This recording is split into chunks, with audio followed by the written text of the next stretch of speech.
एक बादशाह रहा। बादशाह के दरबार में हर तरह के लोग थे, जाहिल, आलिम, हाजी, डॉक्टर, वकील, प्रोफेसर, हर आदमी थे, मर्द, औरत, हिजड़े, सब रहते थे। मौलाना साहब भी रहते थे। तो एक मौलाना साहब बैठे रहते थे, दीन का कोई मसला आता था बता देते थे, शाम को जाने लगते थे तो बादशाह मुसाफा मिलाता था, उसी में 11 कैश दे देता था, उसी से मौलाना की जिंदगी गुजर होती थी। तो बादशाह के दरबार में एक हिजड़ा था। हिजड़ा देखिस तो कही सरे हम लोग दिन भर मेहनत करी थे तब 2 रुपया, वही मौलवी कुर्सी पर बैठा रहा था, शाम के मुसाफा 11 कैश पा जाते। तो हिजड़ा परेशान, जले दिल की मौलवी तो बैठ बैठ के ले जाते, हम लोग मेहनत करी थे तब 2 रुपया। एक दिन हिजड़ा हुआ बादशाह से, कहला बादशाह सलामत, इसको क्यों बिठा करके फोकट में रुपया देते हैं? बादशाह ने डांटा कर, चुप, आलिम है आलिम। हिजड़ा कहते आलिम आलिम नहीं है, सिर्फ टोपी लगा लिए, दाढ़ी रखा लिए, आलिम नहीं है। बादशाह ने कैसे पता चला? नारे रिसालत मसलके आला हजरत, मसलके आला हजरत हजरतुल्लाह मुफ्ती मौलाना नूर मोहम्मद साहब किबला, हज़रत अल्लामा नूर मोहम्मद मिसबाही साहब किबला। नारे तकबीर, नारे रिसालत, उलमाए अहले सुन्नत, नारे तकबीर, नारे रिसालत। देखिए माशाअल्लाह अपनी जमात के बहुत ही बासलाहियत और बाअमल आलिम दीन हज़रत अल्लामा मौलाना नूर मोहम्मद मिसबाही साहब किबला तशरीफ़ ले आए हैं। बस ये बात जो मैं कह रहा था इसी को कह के मैं अपनी तकरीर ख़त्म कर रहा हूँ। मैं ख़त्म कर देता लेकिन हाफिज़ आरिफ साहब का हुक्म हुआ तो मैं थोड़ा बढ़ा दिया। तो हिजड़े ने कहा ये आलिम नहीं है, सिर्फ टोपी रख लिया, दाढ़ी रखा लिया, आलिम नहीं है। बादशाह ने कहा तुमको कैसे मालूम हुआ? तो हिजड़े ने कहा इजाज़त दे दो तो भी हम कुछ सवाल करेंगे, एक सवाल का जवाब नहीं बता पाएंगे, मौलाना है ही नहीं। तो बादशाह ने कहा पूछो। तो हिजड़े ने मौलाना से कहा बताओ मौलाना।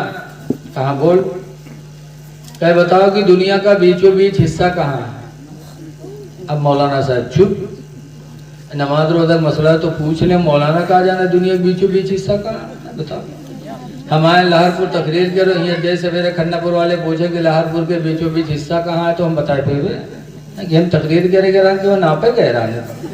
और मौलाना से पूरी दुनिया के बारे में पूछे कि दुनिया का बीचों बीच हिस्सा कहाँ, मौलाना खड़बड़ाने। तो कहीं और कोनो सवाल है, कहना एक और है कहीं का, कैसी बताओ कि आसमान पर तारे कितने हैं? अब यो को नहीं लिखा है, वो कहे तो मकसद रहा है भगावे। मौलाना और परेशान, कहीं और कोई सवाल है, कहना एक और है कहीं का, कहीं बताओ कि दुनिया में मर्द कितने औरतें कितनी? अब यो को नहीं लिखा है। मौलाना परेशान, कहीं और कोई सवाल है? हिजड़ा कर भाई यही 3 सवाल के जवाब दे दो बस। मौलाना साहब ने कहा बादशाह से कि हुजूर एक दिन का मौका दे दीजिए, परसों इन सवालों का जवाब दूंगा। हिजड़ा कहे देखे अगर ये मौलाना हो तो कुछ ना कुछ बताओ कि नहीं बताओ? यक्को नहीं बताया, मौलाना है ही नहीं, सिर्फ कुर्ता पैजामा पहन ले, दाढ़ी लगा ले, टोपी लगा, मौलाना नहीं है। बादशाह नाराज हुआ, अरे जब तुम आलिम नहीं थे तो क्यों बैठ बैठ के लिफाफा लेके जाते थे? ठीक है जाओ, परसों नहीं बताओगे तो तुमको फांसी पे चढ़ाएंगे। और उस जमाने के बादशाह जो कहते थे करते थे। अब मौलाना साहब गए घरे, अब कोनो किताब के बात हो तो किताब उल्टी की बुलटती। अब बेचारे गए लेटे, चढ़ा बुखार, कभी करवट कहूँ करवट, यही सोचे कि परसों तो फांसी हुई करी, बताए मिली ना। इतने में यह मौलाना साहब का धोबी जो कपड़ा धोता था, वो धोबी कपड़ा लेके पहुंचा। खटखटे, मौलाना निकले, चेहरा उतरा हुआ। धोबी ने पूछा हुजूर क्या बात है? कहीं कोई बात नहीं, मेरे कुछ बताओगे? अरे यार वो बादशाह के दरबार में एक हिजड़ा है, कुछ सवाल किया, उसी सवाल के जवाब में मैं उलझा हुआ हूँ। लेकिन क्या सवाल किया? मौलाना कहीं जाए और अपन काम करो, हमको बकाओ ना। कहने बताइए तो। का उसने 3 सवाल किया है। का पहला सवाल ये कि दुनिया का बीचों बीच हिस्सा कहाँ, दूसरा सवाल ये किया कि आसमान पर तारे कितने, तीसरा सवाल किया कि दुनिया में मर्द कितने औरतें कितनी। क्या बस कहाँ? जाओ आप आराम से सो, और परसों जब आप जाइएगा आपसे पूछेंगे तो आप कहना ये छोटे छोटे सवाल हैं, इन सवालों का जवाब मैं नहीं बताऊंगा, मेरा धोबी बताएगा और मैं आके बता दूंगा। मौलाना कहीं ना रे जिंदगी भर हम पढ़े पढ़ाए, हमका नहीं पता, तू कैसे जाने रे? तो कैसे हम जाने थे? तो कहीं बता, तो कहीं ये ना बताइए हुआ ही बताइए। मौलाना कहीं सही बताओ रे, ऐसे तो परसों तक सोचबे अगर जान पे तो जेबे नहीं भागब तुम अपन जान बचेबे, और ऐसे तो कहीं हुआ चले जाए फोकट के हमारा काम तमाम हो जाए रे। तो धोबी कोई घबराओ ना, मैं बेवफा नहीं, मैं बावफा हूँ, आप सुकून रखिए। तीसरा दिन आए मौलाना बेचारे ढककर पहुँचे हुआ, डराए थे कि पता नहीं कहाँ अंजाम हुआ। मौलाना हुआ पहुँचे, जैसे गए हिजड़ा आएगा फट से, कैसा मौलाना बोलो।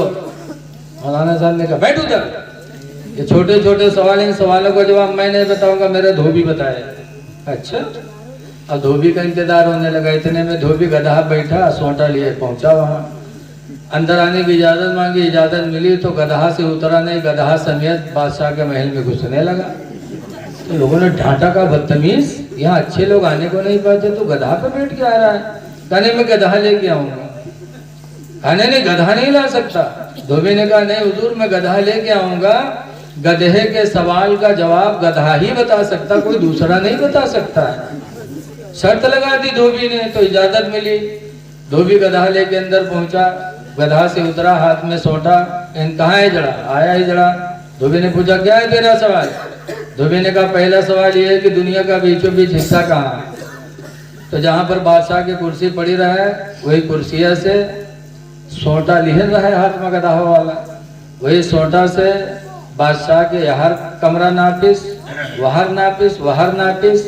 उसके बाद जहाँ बादशाह की कुर्सी पड़ी रहा है धोबी लाके हुए सोटा खड़ा कर दी। सुनो, बादशाह की कुर्सी जहाँ पर है यही दुनिया का बीचों बीच हिस्सा है।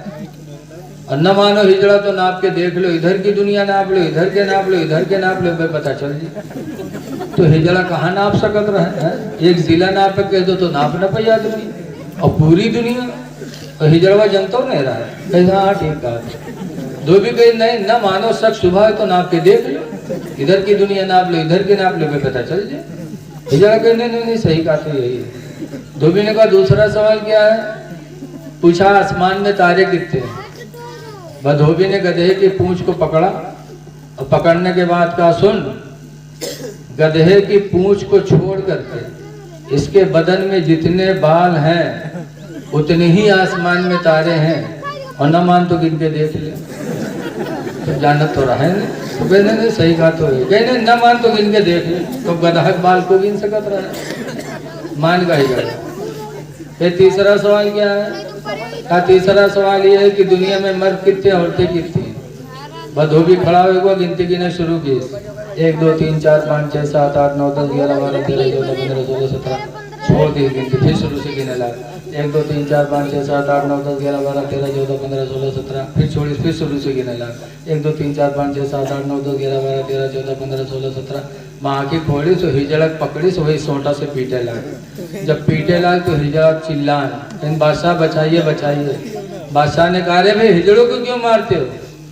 धोबी ने कहा चुप रहिए, पहले इसको मार डालूंगा फिर बताऊंगा। अरे ऐसा क्यों? कहने ने पहले इसको हमको खत्म कर लेने दीजिए।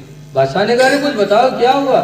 क्या हुजूर मैं मर्दों के लिए नलग लगाता हूँ, औरतों के लिए नलग लगाता हूँ। जब मर्दों को गिनता हूँ तो उसमें घुस जाता है, औरतों को गिनता हूँ तो उसमें घुस जाता है, मेरी गिनती से नहीं हो पाती। पहले इसको मार डालूं फिर बताऊंगा कितने मर्द हैं कितने औरतें हैं। तब हिजड़ा हाथ जोड़ इसके हुजूर बचा लीजिए, सब मौलाना को भगाने के लिए मैंने सब कहा। तो मारा भी गया, रुसवा भी हुआ।